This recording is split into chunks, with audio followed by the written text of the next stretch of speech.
Curta o vídeo e se inscreva no canal. Nota do canal: fiquem à vontade no comentário para apontar erros ou fazer crítica. E caso queiram contribuir com o meu humilde trabalho, segue na descrição a chave pública Bitcoin e também no banner do canal. Eu agradeço a todos. Audioteca ANCAP. Audioteca apresenta O Homem, Economia e Estado, por Murray Newton Rothbard. 7. Produção, preços gerais dos fatores. 1. Imputação do produto de valor marginal descontado. Até este ponto, estivemos investigando a taxa de juros como ela seria determinada na economia de rotação uniforme, ou seja, como sempre tende a ser determinada no mundo real. Agora vamos investigar os preços dos vários fatores de produção nos mesmos termos, ou seja, como eles tendem a ser no mundo real e como seriam na economia em rotação uniforme. Sempre que tocamos na precificação de fatores produtivos, referimos-nos aos preços de seus serviços unitários, ou seja, de seus aluguéis, a fim de deixar de lado a consideração dos preços dos fatores como todos, como personificações de uma série de futuros serviços unitários. Presumimos que nenhum empresário compra fatores, seja terra, trabalho ou bens de capital, diretamente, mas apenas serviços unitários desses fatores. Essa suposição será mantida por enquanto. Mais tarde, devemos abandonar essa suposição restritiva e considerar o preço de fatores totais. No capítulo 5, vimos que, quando todos os fatores são específicos, não podemos oferecer um princípio de precificação. Praticamente, a única coisa que a análise econômica pode dizer sobre os preços dos fatores produtivos em tal caso é que a negociação voluntária entre os proprietários dos fatores resolverá a questão. Uma vez que todos os fatores sejam puramente específicos, a análise econômica pouco mais pode dizer sobre os determinantes de seus preços. Que condições devem ser aplicadas, então, para nos permitir sermos mais definitivos sobre o preço dos fatores? O relato atualmente em voga sobre esse assunto depende da fixidez ou variabilidade das proporções dos fatores combinados usados por unidade de produto. Se os fatores podem ser combinados apenas em certas proporções fixas para produzir uma determinada quantidade de produto, alega-se, então, que não pode haver preço determinado. Se as proporções dos fatores podem ser variadas para produzir um determinado resultado, então a precificação de cada fator pode ser isolada e determinada. Vamos examinar essa controvérsia. Suponha que um produto no valor de 20 onças de ouro seja produzido por 3 fatores, cada um puramente específico para essa produção. Suponha que as proporções sejam variáveis, de modo que um produto no valor de 20 onças de ouro possa ser produzido por 4 unidades do fator A, 5 unidades do fator B e 3 unidades do fator C, ou por 6 unidades A, 4 unidades de B, e 2 unidades de C. Como isso ajudará o economista a dizer algo mais sobre a precificação desses fatores do que isso será determinado por barganha? Os preços ainda serão determinados por barganha, e é óbvio que a variabilidade nas proporções dos fatores não nos auxilia em qualquer determinação do valor específico ou da participação de cada produto em particular. Uma vez que cada fator é puramente específico, não há como determinar analiticamente como o preço de um fator é obtido. A falaciosa ênfase na variabilidade da proporção como base para a precificação dos fatores na literatura atual é resultado do método de análise predominante. Uma única empresa típica é considerada, com seus preços de venda e preços de fatores dados. Então, as proporções dos fatores são consideradas variáveis. Pode-se mostrar, portanto, que se o preço do fator aumentar em relação ao B, a empresa usará menos de A e mais de B na produção de seu produto. A partir disso, as curvas de demanda para cada fator são deduzidas e os preços de cada fator são estabelecidos. As falácias dessa abordagem são numerosas. O principal erro é o de se basear uma explicação causal do preço dos fatores na suposição de determinados preços dos fatores. Ao contrário, não podemos explicar os preços dos fatores assumindo-os como dados desde o início da análise. Em seguida, presume-se que o preço de um fator muda. Mas, como essa mudança pode ocorrer? No mercado não existem mudanças sem causa. É verdade que é assim que o mercado se apresenta para uma empresa atípica. Mas, a concentração em uma única empresa e a reação de seu proprietário não são o caminho apropriado para a teoria da produção.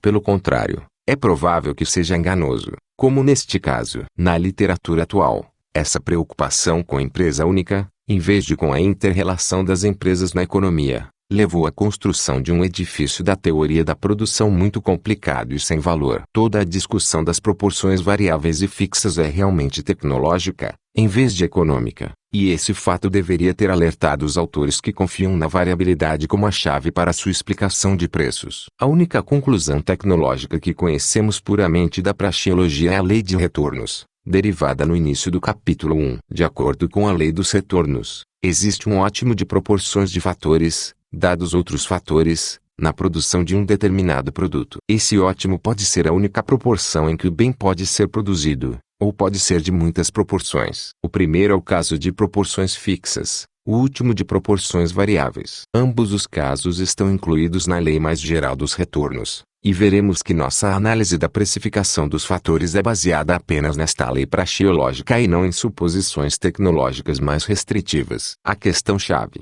de fato, não é a variabilidade, mas a especificidade dos fatores. Para que ocorra a precificação de um determinado fator, devem haver fatores não específicos, fatores que são úteis em diversos processos de produção. São os preços desses fatores inespecíficos que são determinados. Se, em algum caso particular, apenas um fator é específico, então seu preço também é determinado, e a diferença residual entre a soma dos preços dos fatores não específicos e o preço do produto comum. Quando há mais de um fator específico em cada processo, entretanto, apenas o preço residual cumulativo é determinado, e o preço de cada fator específico isoladamente pode ser determinado exclusivamente por meio de negociação. Para chegar aos princípios de precificação, vamos primeiro pular para a conclusão e, em seguida, rastrear o processo de chegar a essa conclusão. Todo capitalista tentará empregar um fator, ou melhor, o serviço de um fator, a um preço que será pelo menos menor do que seu produto de valor marginal descontado. O produto de valor marginal é a receita monetária que pode ser atribuída,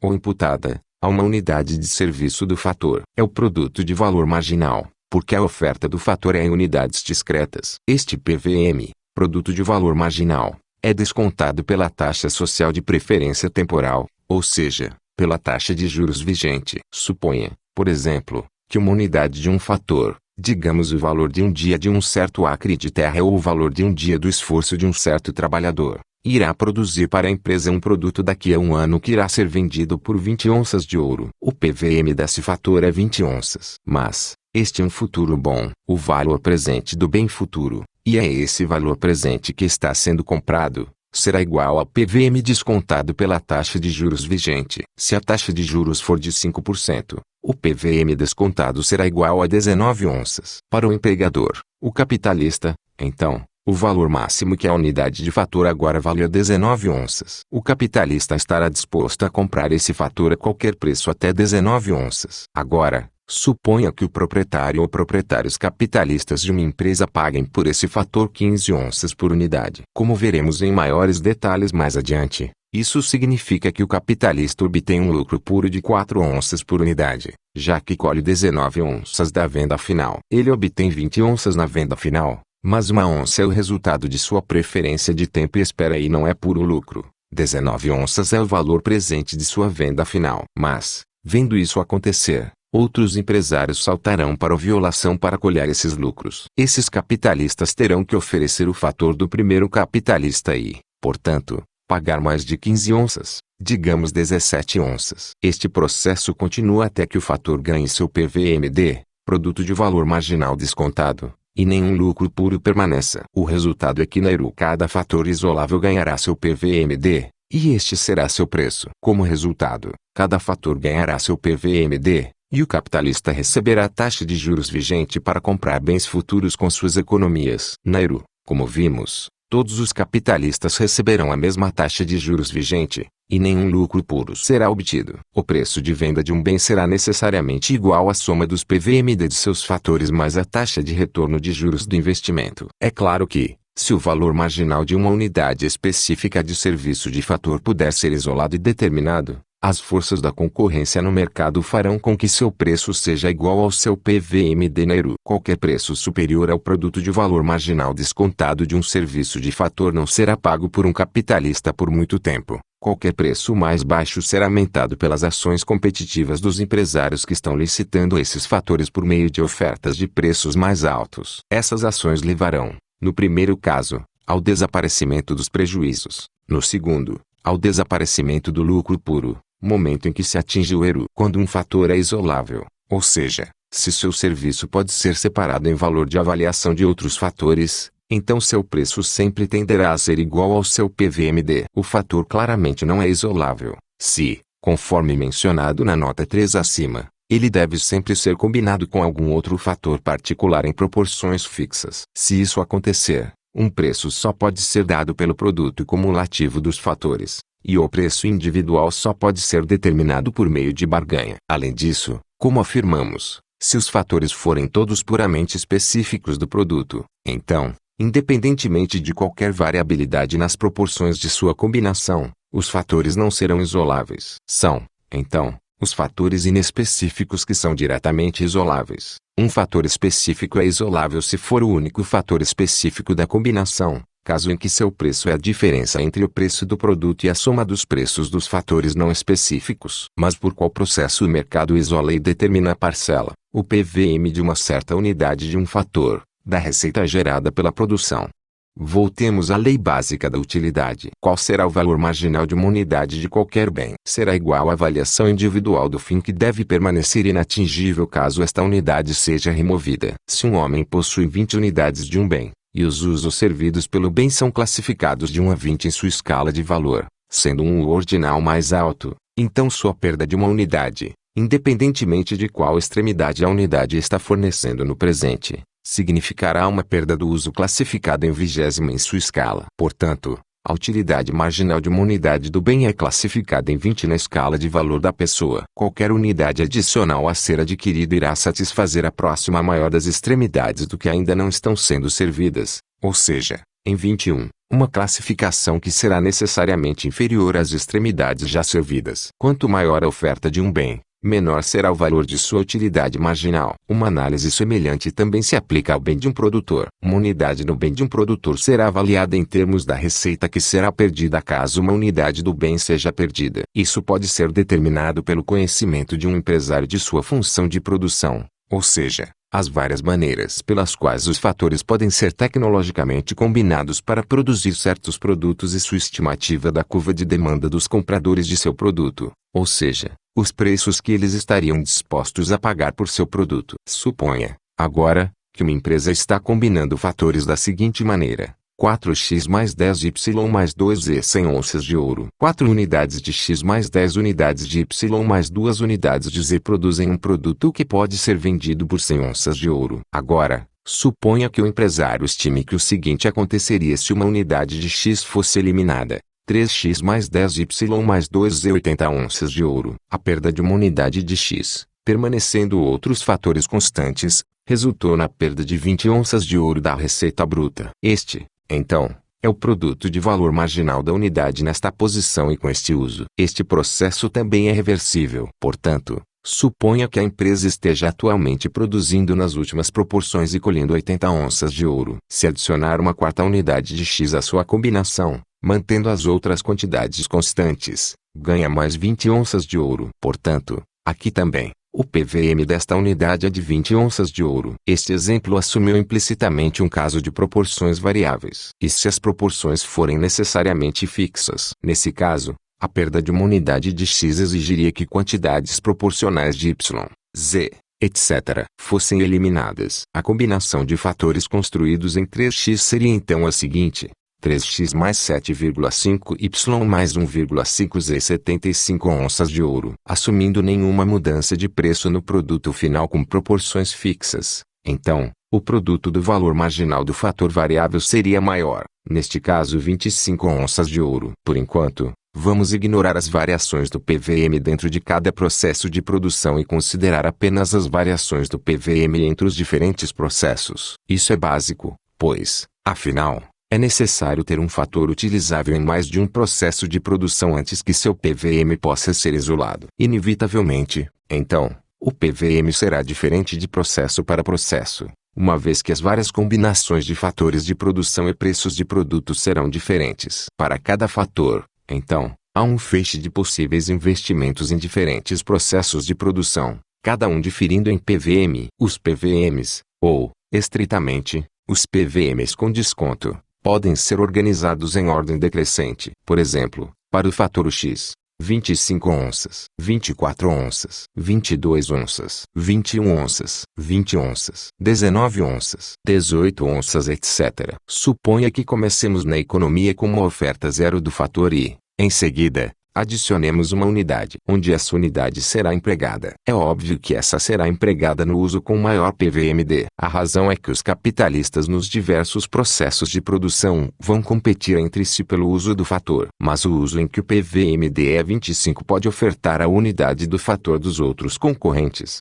E pode fazer isso definitivamente apenas pagando 25 onças de ouro pela unidade. Quando a segunda unidade de oferta chega na sociedade, ela vai para o segundo maior uso e recebe um preço de 24 onças, e um processo similar ocorre à medida que novas unidades de oferta são adicionadas. À medida que uma nova oferta é adicionada, o produto de valor marginal de uma unidade diminui. Inversamente, se a oferta de um fator diminui, ou seja, a oferta total na economia, o produto de valor marginal de uma unidade aumenta. As mesmas leis se aplicam, é claro, ao PVMD, uma vez que este é apenas o PVM descontado por um fator comum, a taxa de juros pura do mercado. À medida que a oferta aumenta, então, mais e mais do feixe de empregos disponíveis para o fator é usado, e PVMs cada vez mais baixos são aproveitados. Diagramaticamente, podemos ver esta situação como na figura 56. Figura 56. Influência da oferta de um fator em seu produto de valor marginal. A linha PP é a curva do produto de valor marginal,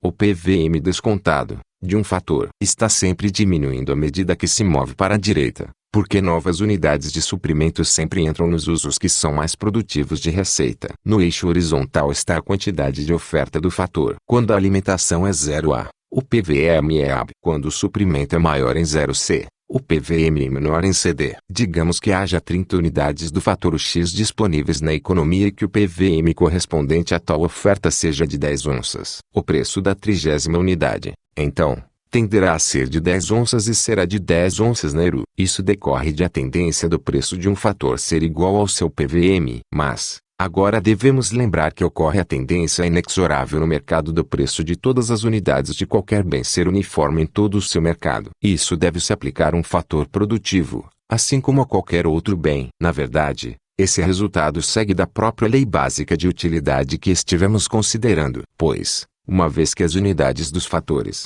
por definição, são intercambiáveis, o valor de uma unidade será igual ao valor de todas as outras unidades a qualquer momento. O valor de cada unidade de um bem será igual ao valor do uso de classificação mais baixa agora servido por uma unidade. No caso presente, cada unidade do fator terá o preço de 10 onças de ouro. Suponha, por exemplo, que o proprietário da unidade de fator que atende ao uso mais bem classificado em nossa matriz exija que ele receba 24 onças, em vez de 10 onças, como seu preço. Nesse caso, o capitalista nessa linha de produção pode se recusar a contratar esse fator e, em vez disso, licitar a unidade empregada no uso de baixo volume, por exemplo, pagando por essas o preço de 10,5 onças. A única alternativa que resta é o proprietário do fator, que havia demandado 24 onças, é substituir outro fator para um ponto de menor classificação, com 10 onças. Efetivamente, todos os fatores mudarão até que os preços que eles podem atingir sejam uniformes em todo o mercado para seus serviços. O preço de X,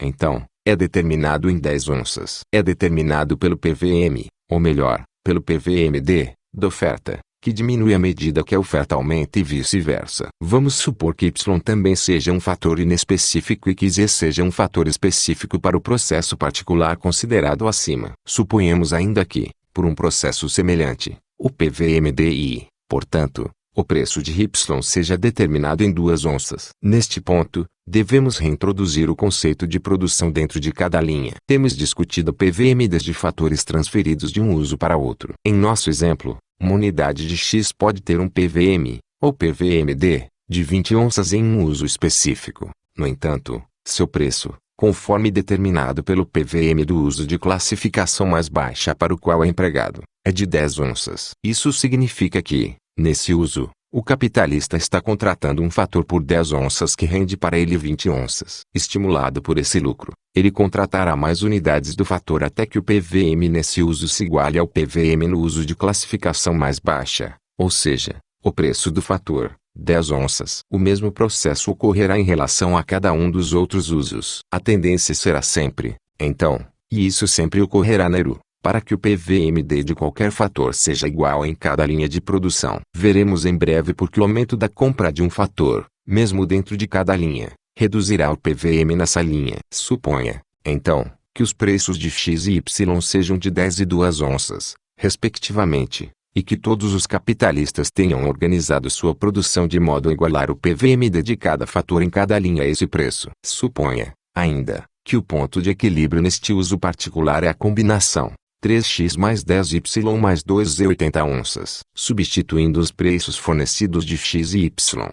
30 mais 20 mais 2z 80 onças. 2z 30 onças. Z 15 onças. Portanto, Z igual 15 onças. O preço do fator específico Z, residual aos outros fatores, é assim determinado em 15 onças. É óbvio que o impacto de uma mudança na demanda do consumidor sobre um fator específico será muito maior, em qualquer direção, do que sobre o preço do emprego de um fator não específico. Agora está claro o porquê da tentação na análise dos preços dos fatores para que a empresa considere que os preços dos fatores são dados externamente a ela mesma e que ela simplesmente varia sua produção de acordo com esses preços. No entanto, do ponto de vista analítico, deve ser evidente que a matriz de PVMs como um todo é o fator determinante, e o processo de classificação mais baixa em termos de PVMs irá, por meio dos preços dos fatores, transmitir sua mensagem, por assim dizer, para as várias empresas, cada uma das quais usará o fator de tal forma que seu PVMD será alinhado com seu preço. Mas,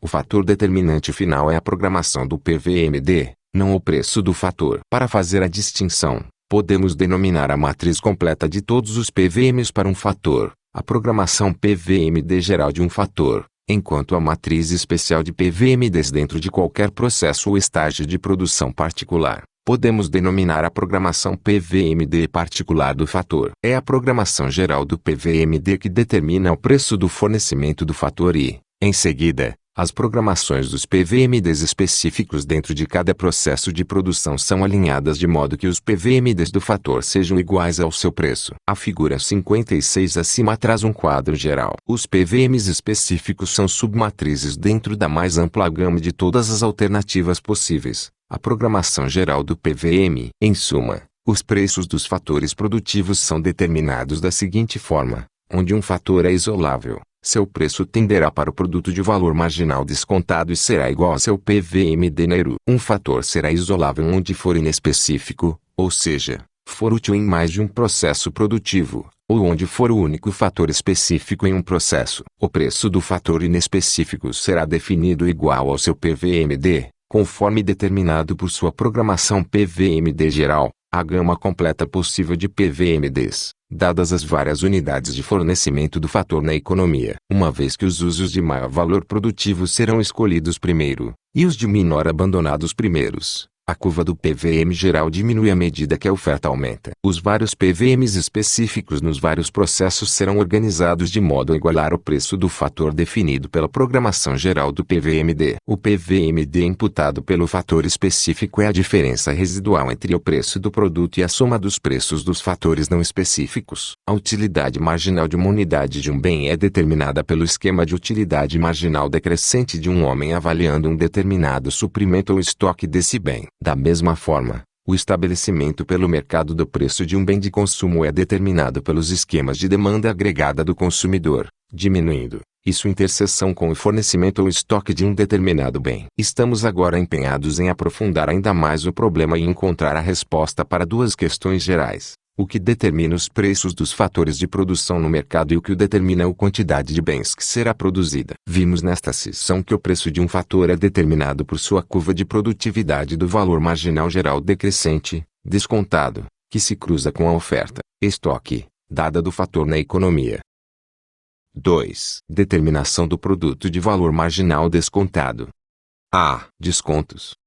Se as programações do PVMD determinam os preços dos serviços de fatores não específicos, o que determina a forma e a posição das programações do PVMD? Em primeiro lugar, por definição, é claro que a programação PVMD é a programação PVM para aquele fator descontado. Não há mistério sobre o desconto, como afirmamos, O PVM do fator é descontado de acordo com a taxa de juros pura em vigor no mercado. A relação do cronograma PVM e do cronograma PVMD pode ser diagramada como na figura 57. O fornecimento do fator é a linha F na quantidade dada 0 é. A linha sólida é o cronograma PVM em vários suprimentos. O PVM do zero e de fornecimento é E. Agora, a linha tracejada D1 é a programação do produto de valor marginal descontado a uma determinada taxa de juros. Uma vez que é descontado, é uniformemente inferior à curva PVM. Em termos absolutos, é relativamente menor à esquerda do diagrama, porque uma queda percentual igual implica em uma queda absoluta maior onde o valor é maior. O PVMD para alimentação zero e é igual a EB. EB será o preço do fator na economia em rotação uniforme. Agora,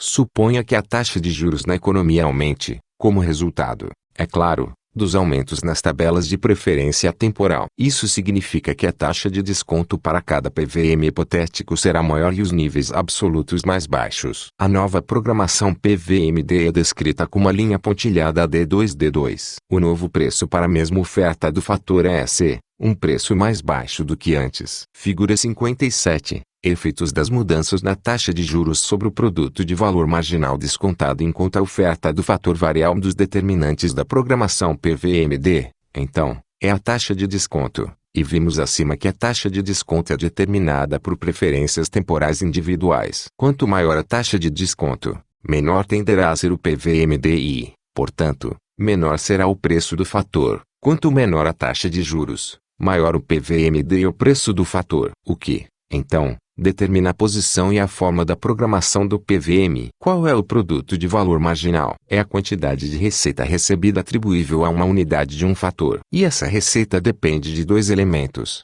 1. O produto físico produzido e 2. O preço desse produto. Se uma hora do fator X foi estimada pelo mercado para produzir um valor de 20 onças de ouro, isso pode ser porque uma hora produz 20 unidades do produto físico, que são vendidas ao preço de uma onça de ouro por unidade. Ou o mesmo PVM pode resultar da produção de 10 unidades do produto, vendidas a 2 onças de ouro por unidade, etc. Em suma, o produto de valor marginal de uma unidade de serviço de fator é igual ao seu produto físico marginal vezes o preço daquele produto. Vamos, então, investigar os determinantes do produto físico marginal, PFM. Em primeiro lugar, não pode haver um cronograma geral para o PFM como há para o PVM, pela simples razão de que as unidades físicas de vários bens não são comparáveis. Como uma dúzia de ovos, meio quilo de manteiga e uma casa podem ser comparados em termos físicos. No entanto, o mesmo fator pode ser útil na produção de qualquer um desses bens. Pode haver um cronograma de PFM,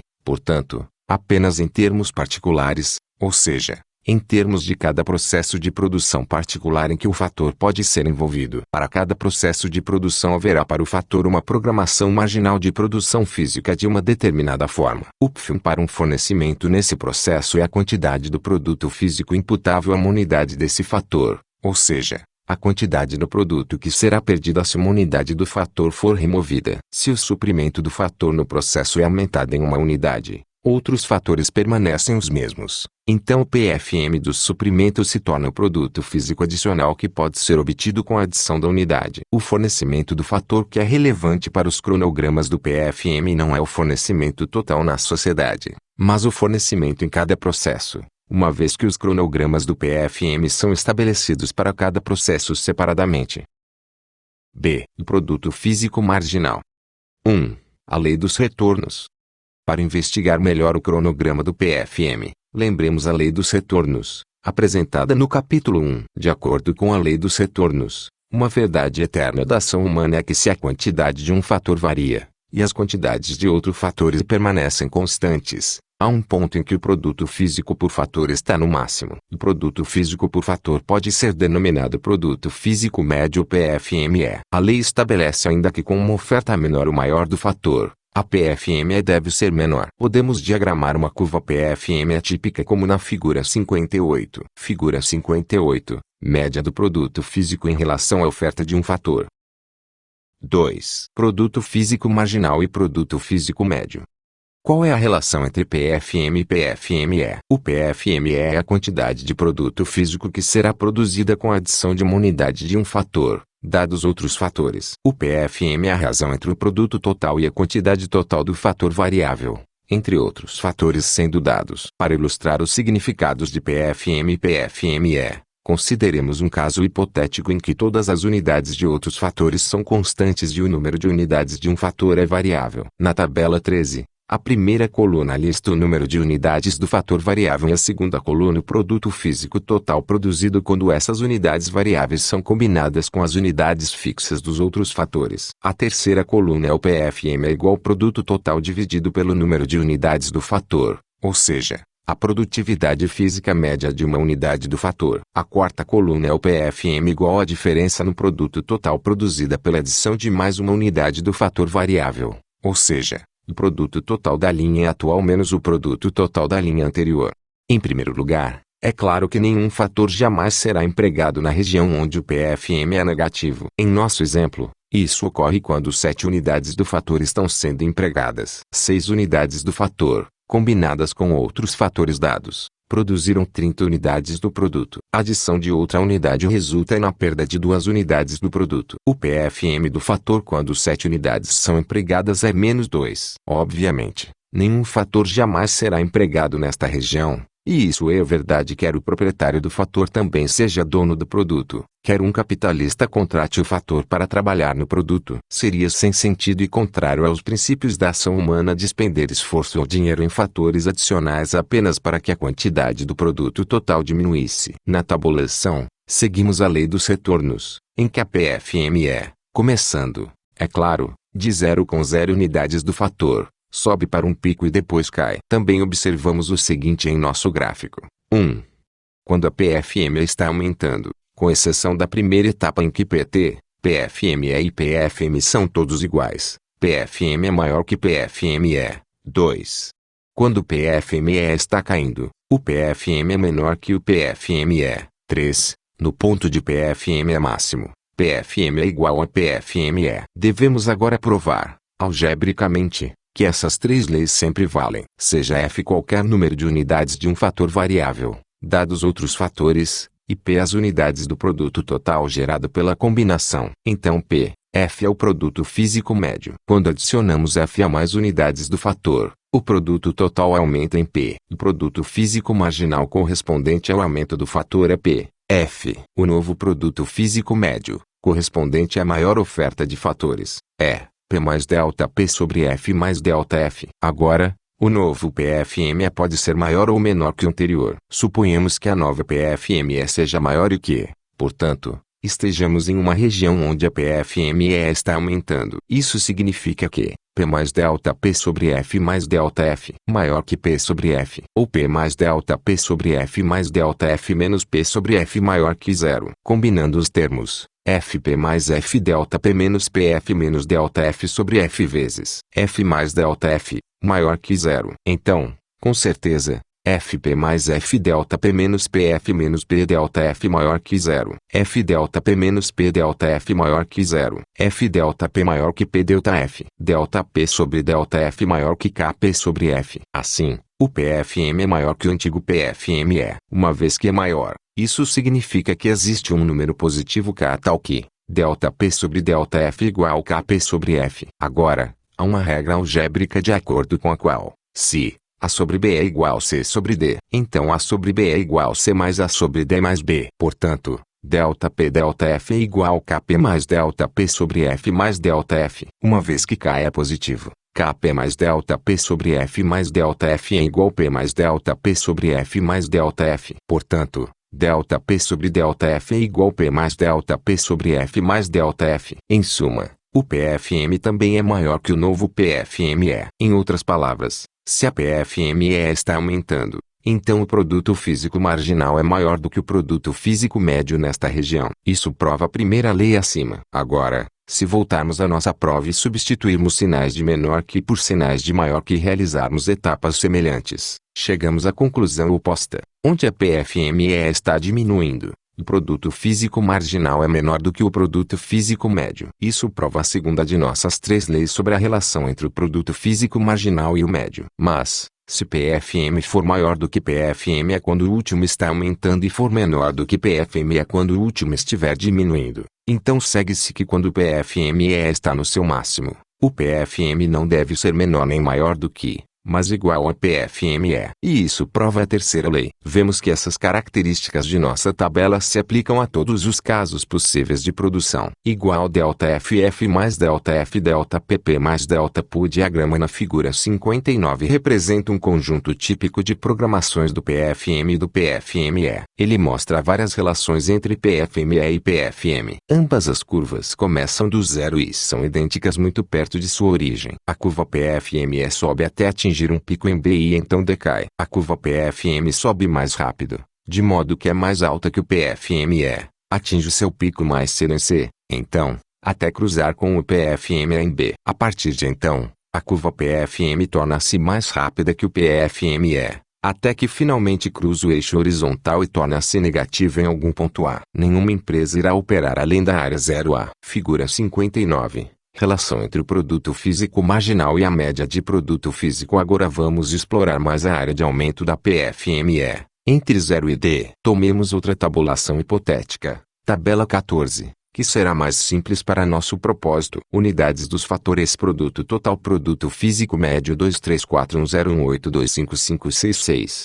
2. Este é um segmento da seção crescente da programação média do produto físico, com o pico sendo alcançado em 4 unidades e 6,2 PFME. A questão é, qual é a probabilidade de que essa região seja definida por uma empresa com a combinação certa de insumo-produto? Tomemos a linha superior do gráfico. 2 unidades do fator variável, mais um pacote do que podemos chamar de unidades de todos os outros fatores, geram 10 unidades do produto. Por outro lado, na PFME máxima do fator, 4 unidades dele, mais unidades de outros fatores, resultam em 25 unidades do produto. Vimos acima que é uma verdade fundamental da natureza que as mesmas causas quantitativas produzam os mesmos efeitos quantitativos. Portanto, se reduzirmos pela metade as quantidades de todos os fatores na terceira linha, obteremos metade do produto. Em outras palavras, 2 unidades do fator combinadas com o barra 2, com metade das várias unidades de cada um dos outros fatores, produzirão 12,5 unidades do produto. Considere esta situação. Na linha superior, vemos que 2 unidades do fator variável, mais unidades de fatores dados, geram 10 unidades do produto. Mas, extrapolando a partir do resultado final, vemos que 2 unidades do fator variável, mais o barra 2 unidades de fatores dados, resultam em 12,5 unidades do produto. É óbvio que, como no caso de ir além de 0A, qualquer empresa que alocasse fatores de modo a estar na região 0D estaria tomando uma decisão muito imprudente. Obviamente, ninguém gostaria de gastar mais esforço ou dinheiro em fatores, os outros fatores, e obter menos produção total ou, nesse caso, a mesma produção total. É evidente que se o produtor permanecer na região 0D, ele está em uma área de produtividade física marginal negativa dos demais fatores. Ele estaria em uma situação em que obteria um produto total maior jogando fora alguns dos outros fatores. Da mesma forma, após 0A, ele estaria em posição de obter uma produção total maior se jogasse fora parte do fator variável presente. Uma região de aumento de PFM é para um fator, então, significa uma região de PFM negativo para outros fatores e vice-versa. Um produtor, então, nunca desejará alocar seu fator na região 0D ou na região além de A. O produtor também não definirá o fator de forma que seu PFM esteja nos pontos B ou A. De fato, o fator variável será definido de forma que tenha produtividade marginal zero, em A, apenas se for um bem gratuito. No entanto, não existe um bem gratuito. Existe apenas uma condição de bem-estar humano não sujeita a ação e, portanto, não há um elemento nas tabelas de produtividade. Por outro lado, a PFME está em B, seu máximo para o fator variável, apenas quando os outros fatores são bens livres e, portanto, tem produtividade marginal zero neste ponto. Somente se todos os outros fatores fossem gratuitos e pudessem ser deixados de fora da conta, o produtor simplesmente se concentraria em maximizar a produtividade de um único fator. No entanto, não pode haver produção com apenas um fator, como vimos no capítulo 1. A conclusão, portanto, é inevitável. Um fator sempre será empregado em um processo de produção de tal forma que ele esteja em uma região de PFM decrescente, mas positiva, entre os pontos D e E no gráfico. Em todo o processo de produção, portanto, Cada fator será empregado em uma região de diminuição do PFMI e diminuição da PFME, de modo que unidades adicionais do fator empregado no processo irão diminuir o PFM, e unidades diminuídas irão aumentá-lo. C. Produto de valor marginal. Como vimos, o PVM para qualquer fator é seu PFM multiplicado pelo preço de venda de seu produto. Acabamos de concluir que cada fator será empregado em sua região de produto físico marginal decrescente em cada processo de produção. Qual será o formato da programação do produto de valor marginal? À medida que a oferta de um fator aumenta e outros fatores permanecem os mesmos, segue-se que a produção física total do produto é maior. Um estoque maior, dada a curva de demanda dos consumidores, levará a uma redução do preço de mercado. O preço do produto cairá à medida que o PFM diminui e aumenta à medida que este aumenta. Segue-se que a curva PVM do fator sempre estará caindo, e caindo a uma taxa mais rápida do que a curva PFM. Para cada processo de produção específico, qualquer fator será empregado na região do PVM decrescente. Isso se correlaciona com a conclusão anterior, com base na lei de utilidade, de que o fator em geral, entre vários processos de produção, será empregado em tal forma que seu PVM está diminuindo. Portanto, seu PVM geral, entre vários usos e dentro de cada uso, está diminuindo, e seus vários PVMs particulares estão diminuindo, dentro de cada uso. Seu PVMD, portanto, também está diminuindo. O preço de uma unidade de qualquer fator será, como vimos, estabelecido no mercado como igual ao seu produto de valor marginal descontado. Este será o PVMD conforme determinado pela programação geral, incluindo todos os vários usos que podem ser feitos. Agora os produtores vão empregar o fator de forma que seu PVMD seja equalizado entre todos os usos. Se o PVMD em um uso for maior do que em outro, então os empregadores na antiga linha de produção estarão em posição de licitar mais pelo fator e usarão mais dele até, de acordo com o princípio de diminuir o PVM, o PVMD de uso em expansão diminui a ponto de igualar o PVMD crescente na contratação de uso. O preço do fator será definido como igual ao PVMD geral, que na ERU será uniforme em todos os usos particulares. Assim, olhando para um fator em todas as suas inter-relações, podemos explicar a precificação de seu serviço unitário sem presumir previamente a existência do próprio preço. Concentrar a análise na situação conforme ela aparece do ponto de vista da empresa sucumbir a tal erro, pois a empresa individual obviamente encontra um determinado preço de fator dado no mercado. O preço de uma unidade de fator será estabelecido pelo mercado como igual ao seu produto de valor marginal, descontado pela taxa de juros pelo período de tempo até que o produto seja produzido, desde que essa valorização da parcela do fator seja isolável. É isolável se o fator for inespecífico ou se for um único fator específico residual em um processo. O PVM em questão é determinado pela programação geral do PVM que cobre os vários usos do fator e a oferta do fator disponível na economia. A programação geral do PVM de um fator diminui à medida que a oferta do fator aumenta. É composto de programações PVM específicas para os vários usos do fator, que por sua vez são compostas por programações de produtos físicos marginais decrescentes e preços de produtos decrescentes. Portanto,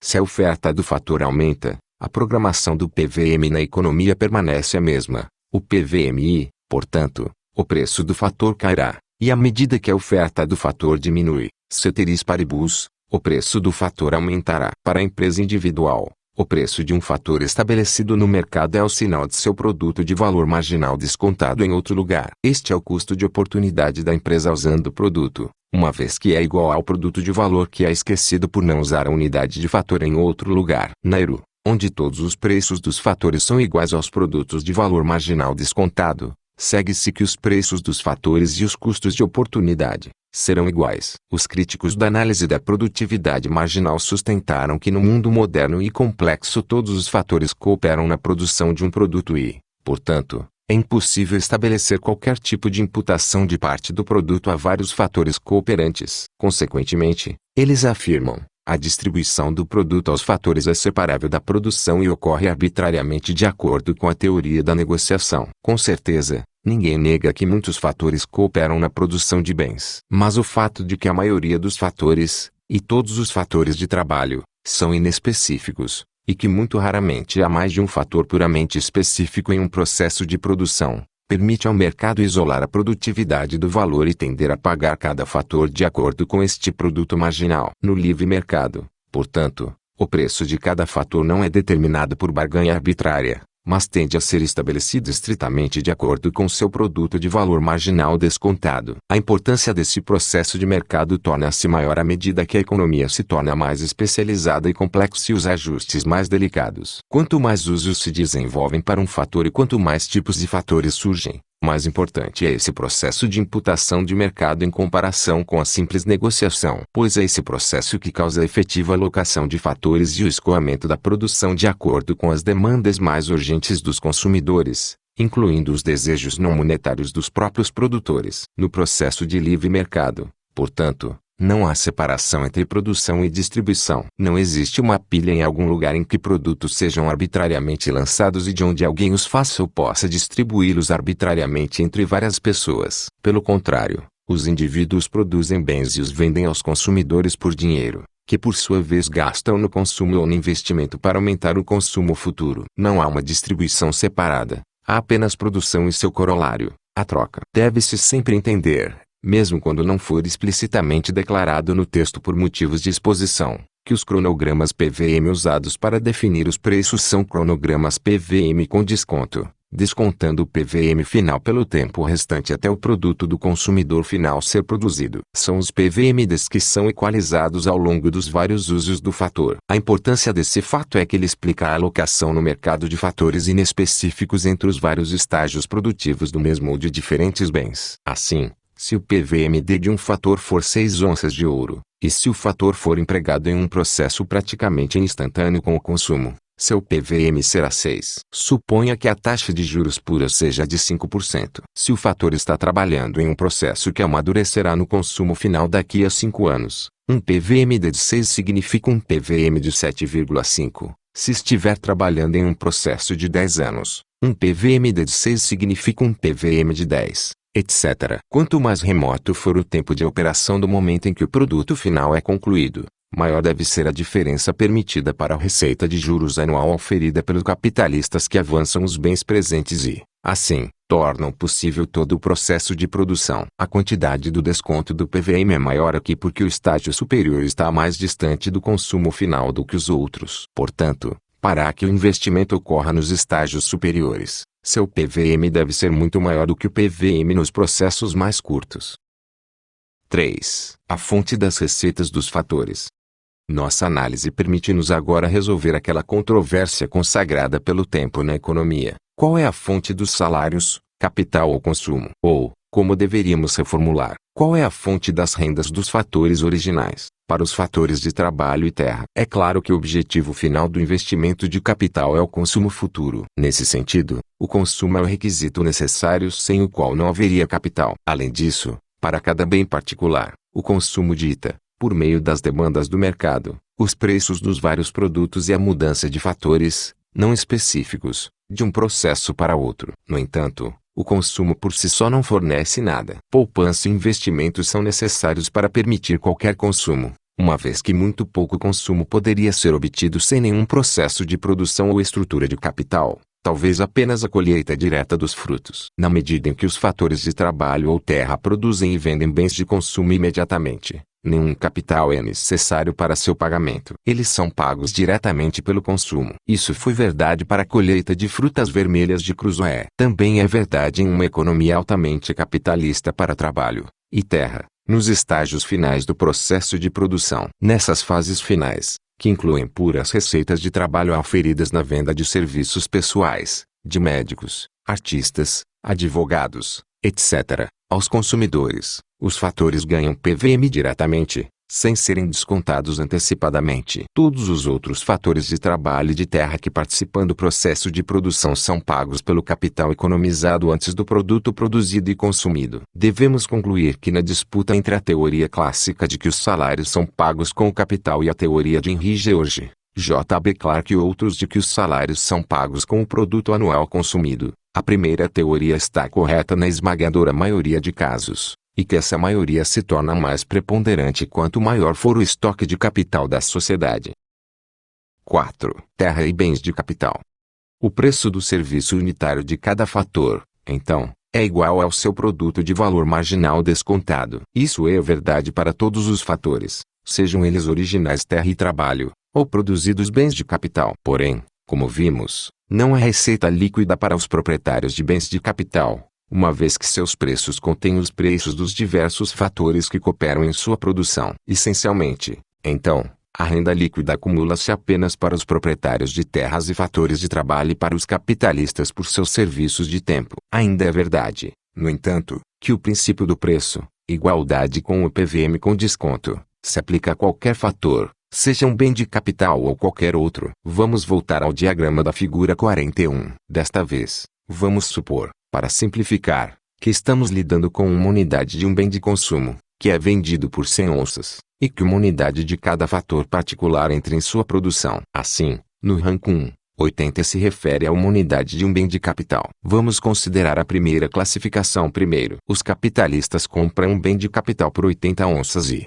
presumimos, um fator de trabalho por 8 onças e um fator de terra por 7 onças. O PVM conjunto para os três fatores é 100. Ainda assim, seu preço total é 95 onças. O restante é o desconto acumulado para os capitalistas por causa do elemento tempo. A soma dos PVs descontados, então, é de 95 onças. E é exatamente isso que os proprietários dos três fatores receberam no total. O PVM com desconto do serviço do fator de trabalho foi 8. O PVMD do serviço da terra foi 7. O PVMD do serviço do bem de capital foi 80. Assim, cada fator obtém seu PVMD como seu preço recebido. Mas o que acontece no caso do bem de capital? Foi vendido por 80, mas teve que ser produzido. E essa produção custou dinheiro para pagar a renda dos vários fatores. O preço do bem de capital, então, é reduzido a, digamos, outro fator de terra, pago 8 onças, outro fator de trabalho pagava 8 onças e um fator de bens de capital pagava 60 onças. Os preços e, portanto, as receitas de todos esses fatores são descontadas novamente para contabilizar o tempo, e esse desconto é obtido pelos capitalistas. A soma dessas rendas de fator é 76, e mais uma vez cada serviço de fator ganha seu PVMD. Cada fator de bens de capital deve ser produzido e deve continuar a ser produzido na ERU. Sendo assim, vemos que o fator bens de capital, embora obtenha seu PVMD, não o ganha líquido, pois seu dono, por sua vez, deve pagar em dinheiro aos fatores que o produzem. Em última análise, apenas os fatores terra, trabalho e tempo geram receitas líquidas. Este tipo de análise foi severamente criticado pelos seguintes motivos. Este método austríaco de rastrear tudo de volta à terra e ao trabalho, e ao tempo, pode ser um exercício histórico interessante, e podemos conceder que, se rastrearmos a produção e o investimento suficientemente longe, finalmente alcançaremos o mundo dos homens primitivos, que passaram a produzir capital com as próprias mãos. Mas, que relevância isso tem para o mundo moderno e complexo que nos rodeia, um mundo em que uma grande quantidade de capital já existe e pode ser trabalhada? No mundo moderno não há produção sem a ajuda do capital e, portanto, toda a análise do capital austríaco não tem valor para a economia moderna. Não há dúvida de que não estamos interessados na análise histórica, mas sim na análise econômica da economia complexa. Em particular, o agente homem não tem interesse na origem histórica de seus recursos. Ele está agindo no presente em nome de uma meta a ser alcançada no futuro. A análise praxeológica reconhece isso e lida com o indivíduo agindo no presente para satisfazer fins de vários graus de futuridade, do instantâneo ao remoto. É verdade, também, que a apresentação do mestre da teoria do capital e da produção, Baumeister, semeou confusão ao dar uma interpretação histórica à estrutura de produção. Isso é particularmente verdadeiro em seu conceito de período médio de produção, que tentava estabelecer uma duração média dos processos de produção em operação atualmente, mas que remonta ao início dos tempos. Em uma das partes mais fracas de sua teoria, Baumeister admitiu que o menino que corta um pedaço de pau com sua faca está estritamente falando, apenas continuando o trabalho do mineiro que, séculos atrás, enfiou a primeira pá no chão para afundar o poço de onde o minério foi trazido para fazer a lâmina. Ele então tentou salvar a relevância da estrutura de produção calculando a média dos períodos de produção e mantendo que o efeito no produto presente do trabalho dos primeiros séculos é tão pequeno, sendo tão remoto, a ponto de ser insignificante. Mises conseguiu, no entanto, refinar a teoria da produção austríaca de modo a eliminar a dependência de uma estrutura de produção quase infinitamente alta e do conceito mítico de um período médio de produção. Como diz Mises, o homem-agente não observa sua condição com os olhos de um historiador. Ele não está preocupado com a forma pela qual a situação presente se originou. Sua única preocupação é fazer o melhor uso dos meios de hoje para a remoção da inquietação futura. Ele tem à sua disposição uma quantidade definida de fatores materiais de produção. Ele não se pergunta se esses fatores foram dados pela natureza ou pelo produto de processos de produção ocorridos no passado. Não importa para ele quão grande foi a expansão dos fatores naturais de produção, isto é, fatores materiais de produção e trabalho, foi dedicado na produção e quanto tempo esses fatores absorveram. Ele valoriza os meios disponíveis exclusivamente pelo aspecto de serviços que podem satisfazer seus anseios para fazer as condições futuras mais satisfatórias. O período de produção e a duração do trabalho exercido são para ele categorias no planejamento da ação futura, não conceitos de retrospectiva acadêmica. Eles exercem uma função apenas na medida em que o agente deve escolher entre períodos de produção com duração diferentes. Von Bauwerk não estava suficientemente ciente do fato que o período de produção é uma categoria praxeológica e que a função que ele exerce na ação consiste inteiramente nas escolhas tomadas pelo homem-agente entre períodos de produção de duração variada. A quantidade de tempo gasta no passado para a produção do capital disponível hoje não tem papel nenhum. Mas, se o passado não for levado em consideração, como podemos usar a análise da estrutura de produção? Como isso pode ser aplicado a um Eru se a estrutura teria que retroceder quase infinitamente no tempo para tal? Se basearmos nossa abordagem no presente, não devemos seguir os Knigtianos ao descartar a análise da estrutura de produção. Um ponto particular de discórdia é a linha divisória entre terra e bens de capital. Os Knigtianos, ao zombarem da ideia de rastrear períodos de produção ao longo dos séculos, descartam o conceito de terra por completo e incluem a terra simplesmente como uma parte dos bens de capital. Essa mudança, é claro, altera completamente a teoria da produção. Os Knigtianos apontam corretamente, por exemplo, para o fato de que a terra atual tem muitas variedades e quantidades de trabalho passado misturados com ela. Canais foram cavados, florestas derrubadas, melhorias básicas foram feitas no solo, etc. Afirmam que praticamente nada mais é terra pura e, portanto, que o conceito se tornou vazio. Como Mises mostrou, no entanto, podemos revisar a teoria de von Bauwerk que ainda manter a distinção vital entre terra e bens de capital. Não precisamos jogar fora, como fazem os Knigtianos, o bebê, terra, com a água do banho, período médio de produção. Podemos, em vez disso, reformular o conceito de terra. Até este ponto, simplesmente assumimos que a terra é o fator original, dado pela natureza. Agora devemos modificar isso, mantendo nosso foco no presente e no futuro, ao invés do passado. Se um pedaço de terra é ou não originalmente terra pura é de fato economicamente imaterial, desde que quaisquer alterações feitas sejam permanentes, ou melhor, desde que essas alterações não tenham que ser reproduzidas ou substituídas. Terras que foram irrigadas por canais ou alteradas através da derrubada de florestas tornaram-se um presente, um dado permanente. Por ser um presente dado, não se desgastando no processo produtivo e não precisando ser substituído, torna-se um fator fundiário em nossa definição. Na Eru, esse fator continuaria a dar seus poderes naturais sem limites e sem maiores investimentos. Isso é, portanto, terra em nossa análise. Uma vez que isso ocorre, e as alterações permanentes são separadas das alterações não permanentes, vemos que a estrutura de produção não se estende mais infinitamente no tempo, mas chega ao fim em um período de tempo relativamente curto. Os bens de capital são aqueles que estão continuamente se desgastando no processo de produção e quais fatores de trabalho e terra devem trabalhar para substituir. Quando consideramos o desgaste físico e a substituição, então, torna-se evidente que não levaria muitos anos para toda a estrutura de bens de capital entrar em colapso, se nenhum trabalho fosse feito na manutenção e substituição, e isso é verdade mesmo nos tempos modernos, em nossa economia altamente capitalista. Claro, quanto maior o grau de desenvolvimento capitalista e quanto mais estágios na produção, mais tempo levará para todos os bens de capital se desgastarem. A permanência de que estamos tratando refere-se, é claro, à permanência física dos bens, e não à permanência do seu valor. Este último depende dos desejos mutáveis dos consumidores e nunca poderia ser chamado de permanente. Assim, pode haver um fator de terra único e permanentemente adequado como um vinhedo. É terra e assim permanece,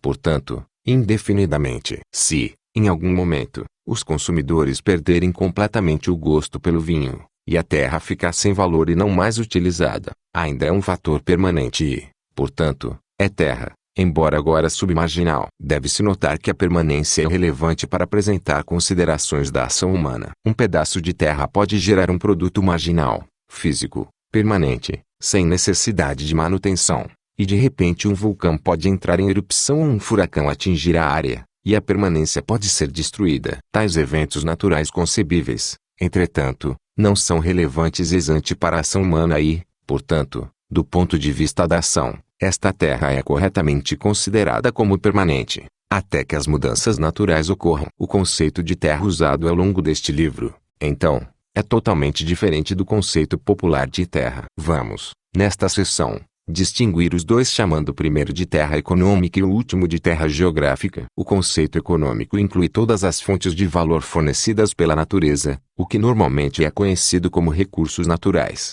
terra, água e ar, na medida em que não são bens gratuitos. Por outro lado, grande parte do valor do que geralmente é considerado terra, ou seja, aquela parte que deve ser mantida com o uso de trabalho, é realmente um bem de capital. O fato de as terras agrícolas serem um exemplo deste último pode surpreender o leitor, que provavelmente pensará que elas são permanentemente produtivas. Isso está completamente errado. A produtividade física marginal da terra, geográfica, varia muito de acordo com a quantidade de trabalho que é dedicada à manutenção ou melhoria do solo, em oposição ao uso ou não uso do solo que leva à erosão e menor PFM. O solo básico, e aqui estamos nos referindo ao solo que permaneceria agora se a manutenção fosse suspensa, não ao solo como era no passado obscuro antes do cultivo, é o elemento terra, enquanto o produto final, que é popularmente conhecido como terras agrícolas, geralmente é um bem de capital que contém esse elemento terra. Vansículo e Roge falam sobre a terra e a indestrutibilidade da terra e muito mais claramente exemplificada no que é comumente chamado de solo urbano, pois terrenos em áreas urbanas, e isso inclui terrenos suburbanos, terrenos para fábricas, etc., evidenciam claramente uma de suas características mais indestrutíveis, seu espaço físico, sua parte da superfície da terra. Pois a área da superfície da terra é, exceto em casos raros, eternamente fixa, assim como a posição geográfica de cada pedaço de terra geográfica na superfície. Este aspecto posicional, eternamente fixo e permanente da terra geográfica é chamado de aspecto local da terra, ou como Mises apropriadamente coloca, a terra como espaço em pé. Por ser permanente e não reproduzível, muito claramente se enquadra na categoria de terra econômica. A permanência, mais uma vez, refere-se ao seu aspecto físico e espacial. Seus valores como terreno, é claro, estão sempre sujeitos a alterações. Midtown Manhattan está no mesmo lugar, a mesma localização geográfica, agora como estava em 1600, embora os valores monetários relacionados a ele tenham mudado. Suponha que um pedaço de terra atualmente não utilizado pode ser usado para vários fins agrícolas ou para fins urbanos. Nesse caso, uma escolha será feita de acordo com seus valores alternativos como terra econômica não substituível, entre seu PVM descontado como resultado da fertilidade de seu solo básico e seu PVM descontado como um local urbano. E se for necessário decidir se a terra agora usada na agricultura e mantida para esse fim deve permanecer na agricultura ou ser usada como local para construção, os princípios de escolha são os mesmos. O retorno do valor marginal para a terra agrícola ou urbana é dividido pelo proprietário da terra, o senhor da terra, no retorno de juros sobre a manutenção e melhoria do capital e o retorno do valor marginal descontado para a terra econômica básica. A terra, como parte superior de 30 a 45 centímetros de grãos, vegetais, gramíneas e árvores extraem quase todo o seu alimento, é altamente destrutível. A superfície do solo pode ser lavada ou soprada, erodida, ou seu conteúdo orgânico e mineral pode ser dissolvido e retirado do alcance da vida vegetal, lixiviado, em relativamente poucos anos, a menos que muito cuidado seja exercido em seu uso. Também pode ser reconstruída por meio de um manejo cuidadoso. Portanto, pode-se dizer de todos os solos que sua manutenção requer economia. Terra básica Basic Land, ou terreno Groundland, nesse tratado refere-se ao solo sem manutenção, no caso da agricultura, ou ao local puro sem superestrutura depreciativa, no caso de terreno urbano. A terra básica, portanto, seja ela solo ou terreno, rende para seu proprietário um preço unitário final, ou aluguel, igual ao seu PVMD. Trabalhando nesta terra básica, trabalho e investimento criam um bem de capital acabado. Esse bem de capital, como todos os bens de capital, também recebe aluguéis unitários iguais ao seu PVMD. No entanto, esse ganho é dividido, e de forma relevante no mercado atual, não como um exercício histórico, em aluguel básico da terra e retorno de juros sobre o capital investido. Também, é claro, como retorno do trabalho que trabalha na terra básica, isto é, o salário do trabalho ou o preço do aluguel, igualando seu PVMD. Esta terra de bem de capital nós denominamos variadamente terra geográfica, terra no sentido popular, terra final, terra acabada. Quando falamos simplesmente de terra, por outro lado, estaremos sempre nos referindo à verdadeira terra econômica, o fator atualmente dado pela natureza. 5. Capitalização e aluguel. O assunto aluguel é um dos mais confusos de toda a literatura econômica. Devemos, portanto, reiterar o significado de aluguel conforme estabelecido acima. Estamos usando aluguel para significar o preço unitário dos serviços de qualquer bem. É importante banir qualquer preconceito que aplique o conceito de aluguel apenas à terra. Talvez o melhor guia seja manter em mente a conhecida prática de alugar. Aluguel, então, é o mesmo que renda à venda e compra dos serviços unitários de qualquer bem. Portanto, aplica-se tanto aos preços dos serviços de trabalho, chamados de salários, como a terra ou a qualquer outro fator. O conceito de aluguel se aplica a todos os bens, sejam duráveis ou não duráveis. No caso de um bem completamente não durável, que desaparece totalmente quando usado pela primeira vez, sua unidade de serviço é simplesmente idêntica em tamanho ao próprio bem todo. Em relação a um bem durável, é claro, o conceito de aluguel é mais interessante, uma vez que o preço do serviço unitário é distinguível do preço do bem como um todo. Até agora,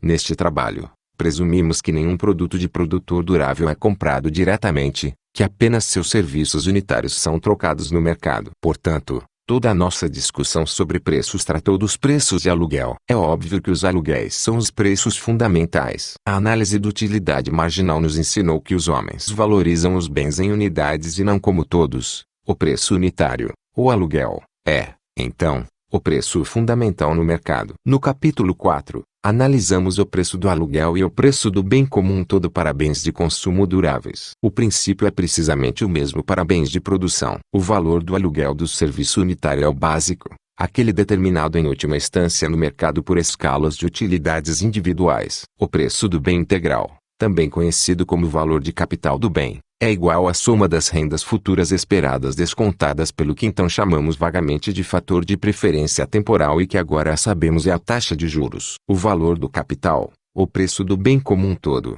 então, é completamente dependente dos preços do aluguel do bem, sua durabilidade física e a taxa de juros. Obviamente, o conceito de valor do capital de um bem tem significado apenas quando esse bem é durável e não desaparece instantaneamente após o uso. Se desaparecesse, então haveria apenas aluguel puro, sem avaliações separadas para o bem como um todo. Quando usamos o termo bem como um todo, não estamos nos referindo à oferta agregada de todo o bem na economia. Estamos nos referindo, por exemplo, não ao fornecimento total de moradias de um determinado tipo, mas a uma casa, que pode ser alugada por um período de tempo. Estamos lidando com unidades de bens inteiros e essas unidades, sendo duráveis, são necessariamente maiores do que seus serviços de unidade constituintes, que podem ser alugados por um período de tempo. O princípio da determinação de valores de capital, ou seja, preços de bens inteiros, é conhecido como capitalização ou capitalização de aluguéis. Esse princípio se aplica a todos os bens, não apenas aos bens de capital,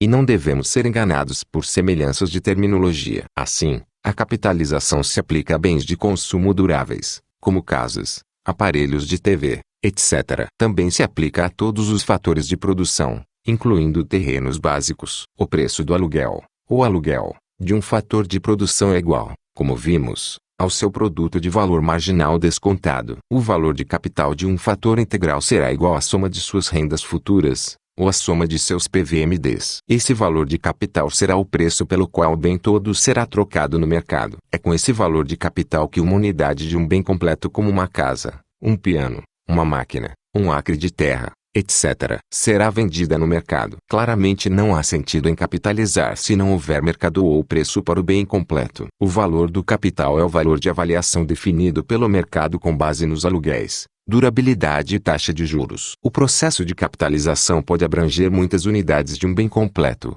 bem como uma unidade. Vamos considerar o exemplo do capítulo 4, seção 7, e generalizar a partir dele para se aplicar, não apenas a casas, mas a todos os bens de produtos duráveis. O bem é um bem de 10 anos. Os aluguéis futuros esperados são de 10 onças de ouro por ano, determinado pelos utilitários de consumo para bens de consumo ou por PVMs para bens de produtores. A taxa de juros é de 10% ao ano. O valor atual do capital desse bem é de 59,4 onças de ouro. Mas, esse bem total é em si uma unidade de um suprimento maior, uma de muitas casas, máquinas, fábricas, etc. De qualquer forma, uma vez que todas as unidades de um bem têm igual valor, o valor do capital de duas dessas casas, ou de duas dessas máquinas, etc., somados é igual a exatamente 2 vezes o valor de ou 118,8 onças. Como estamos adicionando aluguéis ou PVMs em termos monetários, podemos continuar adicionando-os para determinar os valores de capital de agregados maiores de bens duráveis. Na verdade,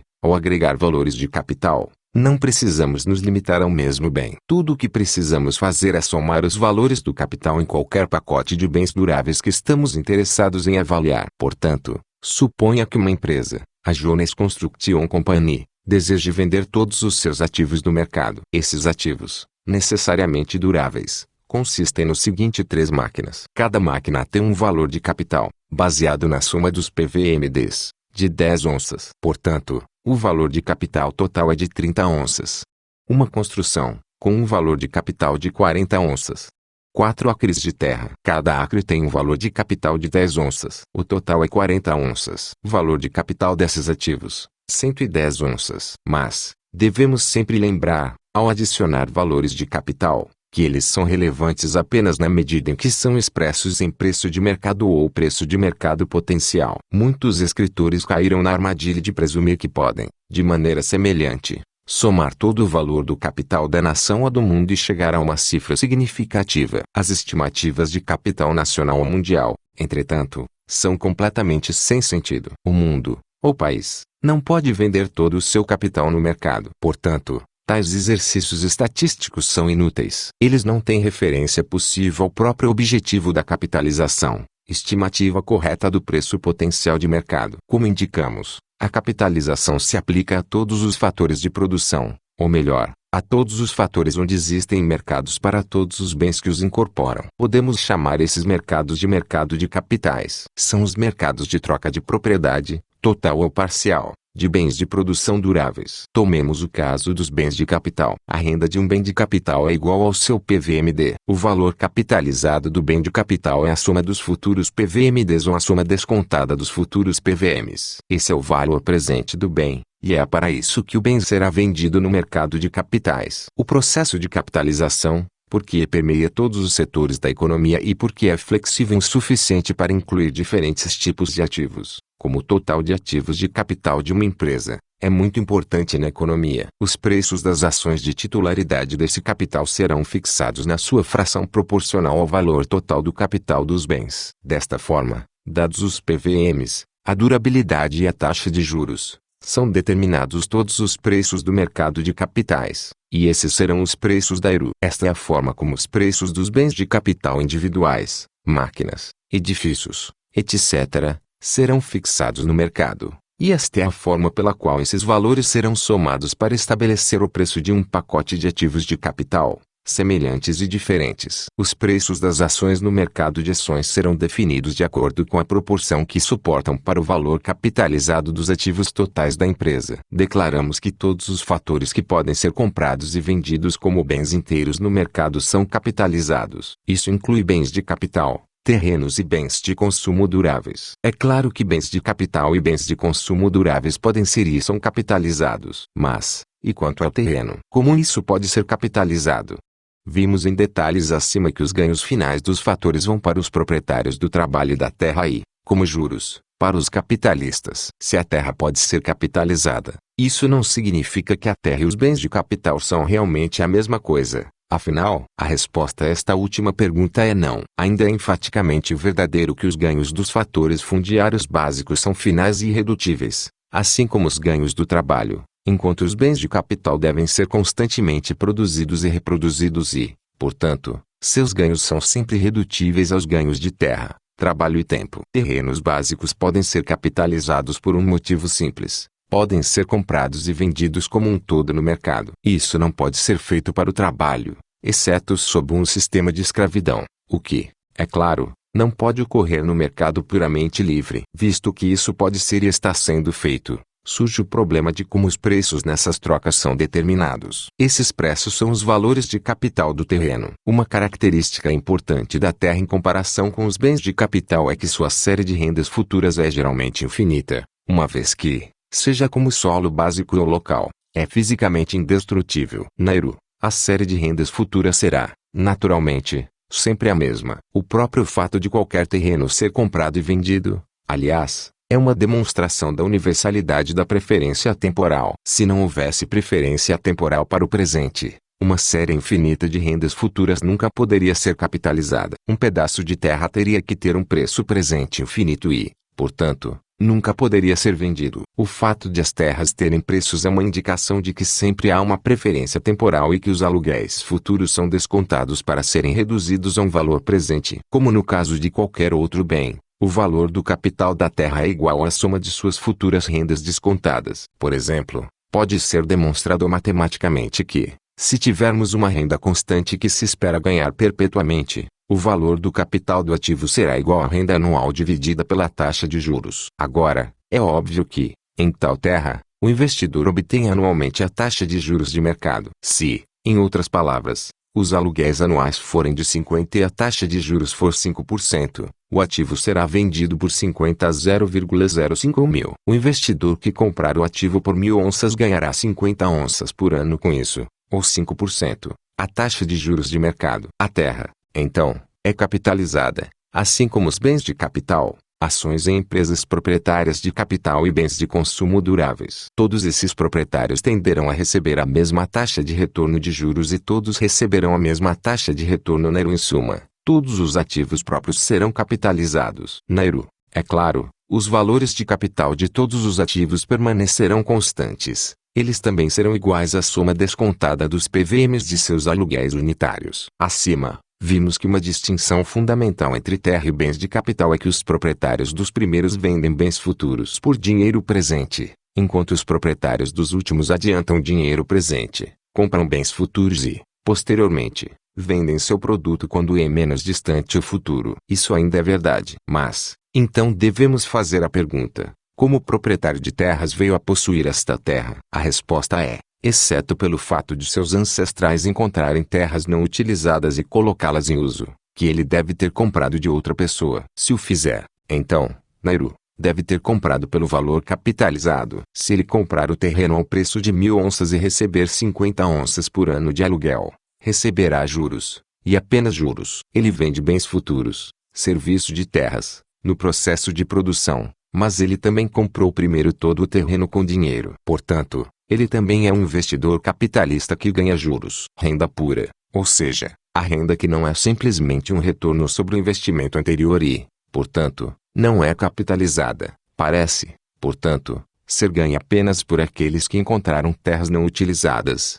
ou as herdaram dos descobridores. Mas, mesmo eles não ganham puro aluguel. Suponha que um homem encontre um terreno sem dono e valendo zero, e então o cerque, etc., até que agora seja capaz de render um aluguel perpétuo de 50 onças por ano. Não poderíamos dizer que ele ganha puro aluguel, pois não comprou o terreno, capitalizado, de outrem. Mas, isso deixaria de lado uma das características mais importantes da vida econômica: os ganhos implícitos. Mesmo que esse homem não tenha comprado o terreno agora vale um certo valor de capital, que poderia obter no mercado. Esse valor de capital é, digamos, 1.000. Portanto, o homem poderia vender a terra por 1.000 a qualquer momento. Seu custo de oportunidade perdido de possuir a terra e alugar seus serviços é a venda da terra por 1.000 onças. É verdade que ele ganha 50 onças por ano, mas isso apenas com o sacrifício de não vender toda a terra por 1.000 onças. Suas terras, portanto, são realmente tão capitalizadas quanto as que foram compradas no mercado. Devemos,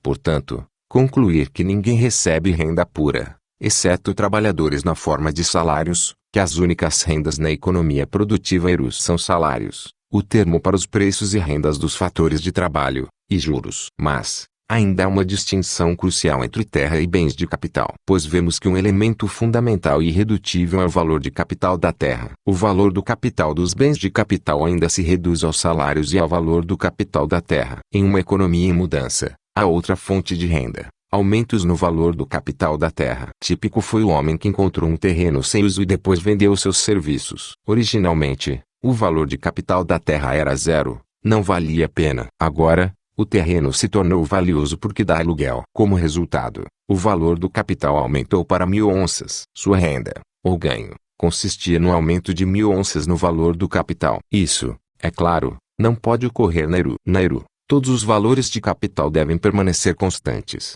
Aqui, vemos que uma fonte de ganho monetário é um aumento no valor do capital da terra, um aumento resultante de aumentos nos rendimentos de aluguel esperados da terra. Se a economia se tornar uma ERU após essa mudança específica de 0 para 1.000, então a receita era um caso único, em vez de um item contínuo e recorrente. O valor do capital da terra aumentou de 0 para 1.000, e o proprietário pode colher essa renda a qualquer momento. No entanto, depois de colhida uma vez, nunca mais é colhida. Se ele vender o terreno por 1.000, o próximo comprador não receberá nenhum ganho com o aumento no valor do capital. Ele recebe apenas juros de mercado. Apenas juros e salários são acumulados continuamente. Enquanto a ERU continuar, não haverá mais ganhos ou perdas no valor do capital.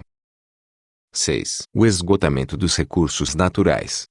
Uma categoria foi propositalmente omitida até agora da discussão dos fatores fundiários. No início, definimos a terra como fator original dado pela natureza. Dissemos então que a terra que foi melhorada por mãos humanas, mas que agora é doada de forma permanente, também deve ser considerada como terra. A terra, então, tornou-se o recurso catalaticamente permanente e não reproduzível, enquanto os bens de capital são aqueles que não são permanentes e, portanto, devem ser produzidos novamente para serem substituídos. Mas, existe um tipo de recurso que não é substituível, mas também não permanente, o recurso natural que está se esgotando, como uma mina de cobre ou de diamante. Aqui, o fator é definitivamente original e dado pela natureza, não pode ser produzido pelo homem. Por outro lado, não é permanente, mas está sujeito ao esgotamento porque qualquer uso dele deixa uma quantidade absolutamente menor para uso no futuro. É original, mas não permanente. Deve ser classificado como terra ou como bem de capital.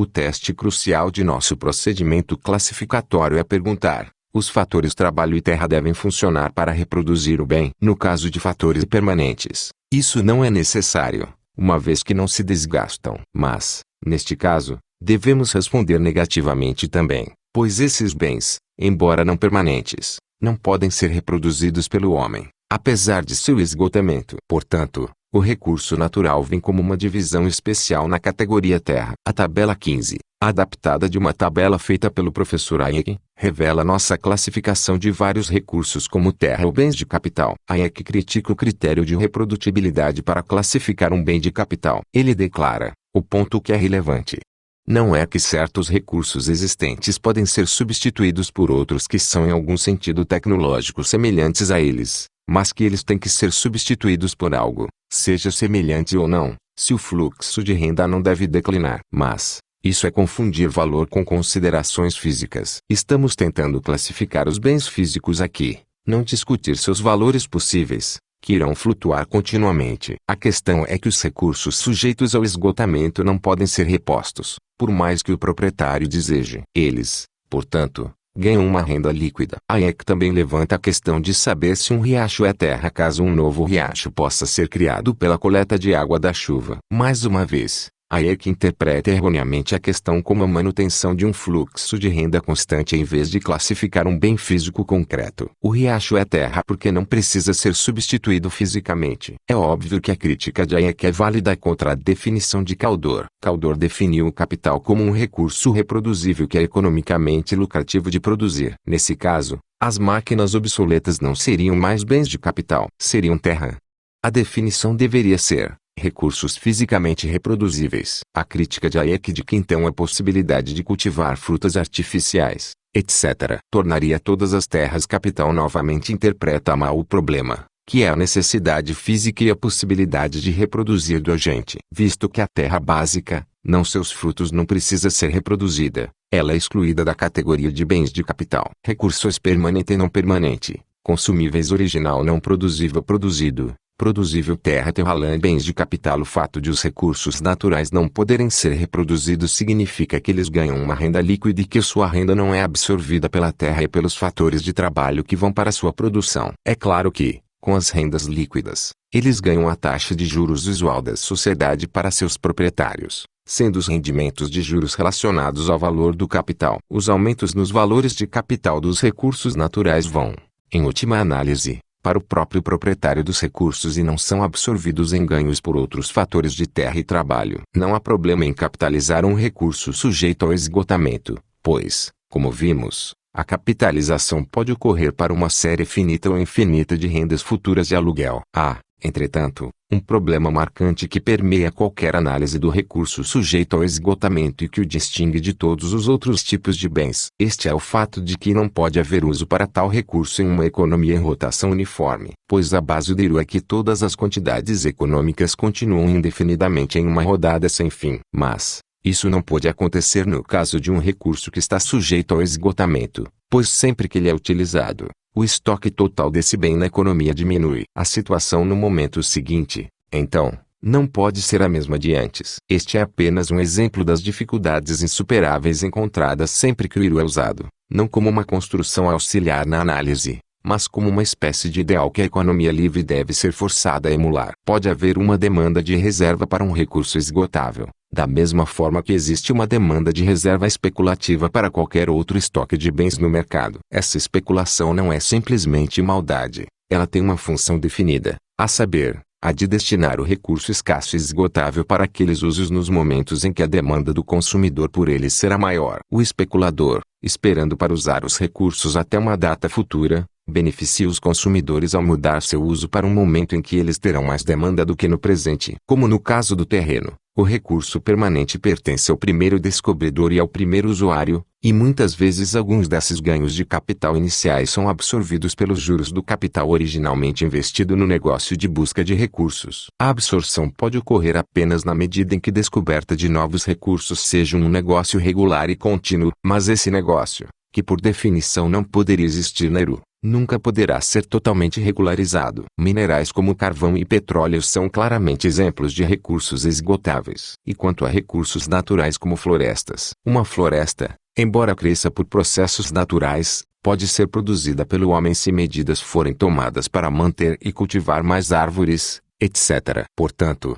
as florestas deveriam ser classificadas como bens de capital ao invés de recursos esgotáveis. Um dos ataques frequentes ao comportamento do livre mercado é baseado no fantasma georgista dos recursos naturais mantidos fora do mercado para fins especulativos. Já tratamos desse suposto problema acima. Outro ataque, diametralmente oposto, é o comum de que o livre mercado desperdiça recursos, especialmente recursos esgotáveis. As gerações futuras são supostamente roubadas pela ganância do presente. Tal raciocínio levaria à conclusão paradoxal de que nenhum recurso seria consumido, pois sempre que, a qualquer momento, um homem consome um recurso esgotável, a que usamos consome em um sentido mais amplo para incluir gasta na produção. Ele está deixando menos estoque para seus descendentes usarem. É um fato da vida que sempre que qualquer quantidade de um recurso esgotável é consumida, menos é deixado para o futuro e, portanto, qualquer consumo desse tipo poderia muito bem ser chamado de roubo do futuro, se alguém escolher definir roubo em tais termos incomuns. Uma vez que concedemos qualquer quantidade de uso ao recurso esgotável, temos que descartar o argumento do roubo do futuro e aceitar as preferências individuais do mercado. Então, não há mais razão para supor que o mercado usará os recursos muito rápido do que supor o contrário. O mercado tenderá a usar os recursos exatamente na taxa que os consumidores desejam. Tendo desenvolvido, no volume primeiro, nossa análise básica da economia do indivíduo isolado, escambo e troca indireta, iremos agora prosseguir, no volume segundo, para desenvolver a análise ainda mais ao lidar com problemas dinâmicos de uma economia em mudança, tipos específicos de fatores, dinheiro e seu valor, e monopólio e competição, e discutindo, de forma necessariamente mais sumária, as consequências da intervenção violenta no livre mercado. Apêndice A. Produto físico marginal e de valor marginal. Para fins de simplificação, descrevemos o produto de valor marginal, PVM, como igual ao produto físico marginal, PFM, vezes o preço. Uma vez que vimos que um fator deve ser usado na região de declínio do PFM, e uma vez que um aumento da oferta de um fator leva a uma queda no preço, a conclusão da análise foi que todo fator funciona em uma área onde o aumento da oferta leva a um declínio no PVMI, portanto, no PVMD. A suposição feita na primeira frase, no entanto, não é estritamente correta. Vamos, então, descobrir qual é o múltiplo do PFM que dará origem a um PVM. PVM é igual a um aumento na receita adquirida com a adição de uma unidade, ou perdida com a perda de uma unidade, de um fator. O PVM então igualará a diferença na receita de uma posição para outra, ou seja, a mudança na posição resultante de um aumento ou diminuição de uma unidade de um fator. Então, PVM é igual a R2, R1, onde R é a receita bruta da venda de um produto, e um subscrito maior significa que mais de um fator foi usado na produção. O PFM desse aumenta em um fator é P2, P1, onde P é a quantidade de produto produzida, um índice mais alto novamente significando que mais de um fator foi usado. Portanto, PVM igual a R2, R1 por definição. MPP igual P2, P1 por definição. A receita é adquirida pela venda do produto. Portanto, para qualquer ponto da curva de demanda, a receita total é igual à quantidade produzida e vendida, multiplicada pelo preço do produto. Portanto, R igual P vezes P, onde P é o preço do produto. Portanto, R2 igual P2 vezes P2. R1 igual P1 vezes P1. Ora, como os fatores são bens econômicos, qualquer aumento no uso de um fator, permanecendo outros fatores constantes, deve aumentar a quantidade produzida. Obviamente, seria inútil para um empresário empregar mais fatores que não aumentariam o produto. Portanto, P2 maior P1. Por outro lado, o preço do produto cai conforme a oferta aumenta, de modo que P2 menor que P1. Agora, estamos tentando descobrir o que multiplicado por PFM produz PVM. Este valor desconhecido será igual a PVM, R2 menos R1, PFM, P2 menos P1. Ele pode ser chamado de receita marginal, que é a variação na receita dividida pela variação na produção. É óbvio que essa figura, que podemos chamar de MR, não será igual nem a P2 nem a P1, ou a qualquer média entre os dois. Uma simples multiplicação do denominador por qualquer um dos P's, ou ambos, revelará que isso não leva ao numerador. Qual é a relação entre MR e o preço? Um preço é a receita média, ou seja, é igual à receita total dividida pela quantidade produzida e vendida. Em resumo, P é igual a R sobre P.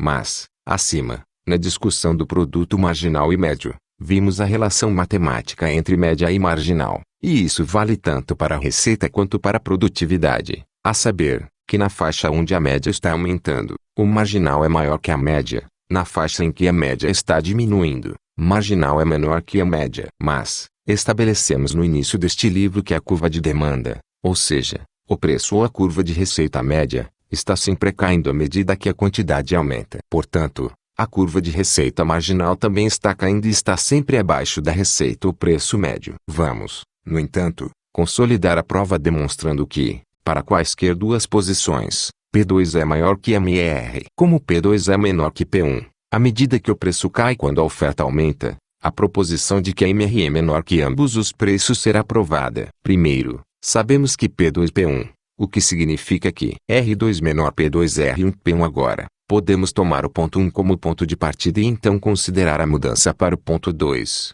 de modo que R mais delta RRP mais delta PP traduzindo-se assim nos mesmos símbolos que usamos na prova de produtividade acima. Agora, isso significa que RR mais delta R menos maior 0 PP mais delta P combinando as duas frações e multiplicando-as cruzadamente, obtemos R delta P menos P delta R maior 0 ou R delta P maior P delta R, de maneira que provamos aqui que a MR é menor que o P1, o maior dos dois preços. Agora, isso significa que existe alguma fração L, K positiva constante desconhecida que, multiplicada pela maior, produzirá a razão menor, MR, na última desigualdade. Portanto, RKP delta R igual delta P agora, por álgebra delta R delta PR mais delta R igual KP mais delta PI, uma vez que K é um número positivo. R mais delta RP mais delta PR mais delta RKP mais delta P, mas isso estabelece que R mais delta RP mais delta P delta R delta PI